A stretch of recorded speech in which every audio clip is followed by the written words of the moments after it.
மே 18ங்கிறது தெரியல, நீ எல்லாம் என்ன மயிருக்கு தமிழ்நாட்டுல இருக்க? 2 லட்சம் தமிழர்கள், ஒருத்தர் 2 பேர்லாம் கிடையாது, 2 லட்சம் தமிழர்கள் இறந்த நாள் அது. மே 15ல இருந்து மே 21 நாள் வரைக்குமே நிறைய பேர் தொடர்ச்சியா இறந்துட்டு இருந்தாங்க.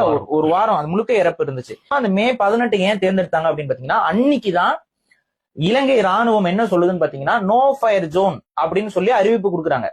இந்த இடத்துல இப்படி போர் நடந்துட்டு இருக்கு, இந்த முள்ளிவாய்க்காலுங்கிற ஒரு பகுதியில எந்த ஒரு குண்டுகளும் போடப்படாது, அது வந்து நோ ஃபயர் ஜோன், ஒரு பாதுகாப்பான இடம்னு அறிவிக்கப்படுது. அங்க இலங்கை ராணுவ கட்டுப்பாடு இருக்கு, நீங்க அங்க போனீங்க அப்படின்னா உங்களுக்கு எந்த விதமான பாதிப்பும் இருக்காது, தமிழர்களே நீங்க எல்லாம் போர்ல இருந்து பாதிப்புக்கு உள்ளாகிற மக்கள் எல்லாரும் வாங்க அப்படின்னு சொல்லி கூப்பிடுறாங்க.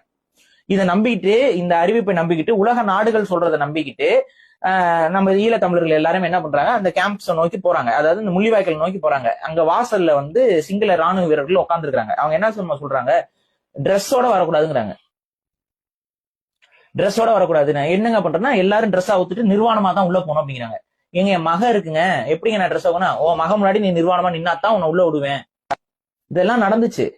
அதையும் அந்த அவமானம், அந்த அசிங்கத்தை எல்லாத்தையும் பொறுத்துக்கிட்டு, உயிர் ரொம்ப முக்கியம், எப்படியாவது உயிர் காப்பாத்தினோம், நம்ம குழந்தைகளை பாதுகாத்தணும், கொஞ்சம் அசிங்கப்பட்டாலும் பரவாயில்ல, எப்படியாவது பொழைச்சிடணும்னு சொல்லிட்டு அந்த மக்கள் உயிர் பிச்சைக்காக ஓடுறாங்க. எல்லாம் டென்ட் போட்டு அங்க உட்காந்துருக்காங்க. இப்ப எல்லா தமிழர்களையும் அங்க வர வச்சுட்டு இலங்கை ராணுவம் கப்பல்ல இருந்து குண்டுகள் அடிக்குது, முள்ளிவாய்க்கால் முழுக்க கொத்து குண்டுகளை போட்டு சாகடிக்குது. எல்லா நாடுகளும் சேர்ந்து இது நோ ஃபயர் ஜோன் அப்படின்னு சொல்லி இங்க மக்கள் வாங்கன்னு சொல்லி கூப்பிட்டதுக்கு அப்புறம், எல்லா ரேடியோலயும் நியூஸ் டெலிகாஸ்ட் பண்ணதுக்கு அப்புறம், தமிழ்நாட்டில் இருக்கக்கூடிய மிக முக்கியமான அரசியல்வாதியோடைய மகள் எல்லாம் நீங்க அங்க போங்க ஒன்னும் செய்ய மாட்டாங்கன்னு சொல்லி வாக்குறுதி எல்லாம் கொடுத்ததுக்கு அப்புறம், எல்லா மக்கள் அங்க போய் தங்க உயிரை பாதுகாத்துக்கலாம்னு சொல்லி இருக்கிற நேரத்துல லட்சக்கணக்கான தமிழர்களை ஒரே நாள்ல கொல்றான். இதுதான் இந்த மே 18. எவ்வளவு ஒரு துயரத்தை அனுபவிச்ச நாள் அது. அதை மறக்க கூடாது.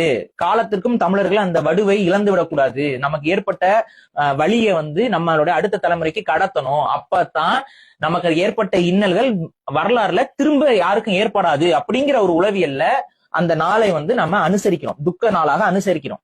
இது எப்படிங்க தெரியாம பண்ண முடியும்? மே 18ங்கிறது தெரியல, நீங்க என்ன மயிருக்கு தமிழ்நாட்டுல இருக்க?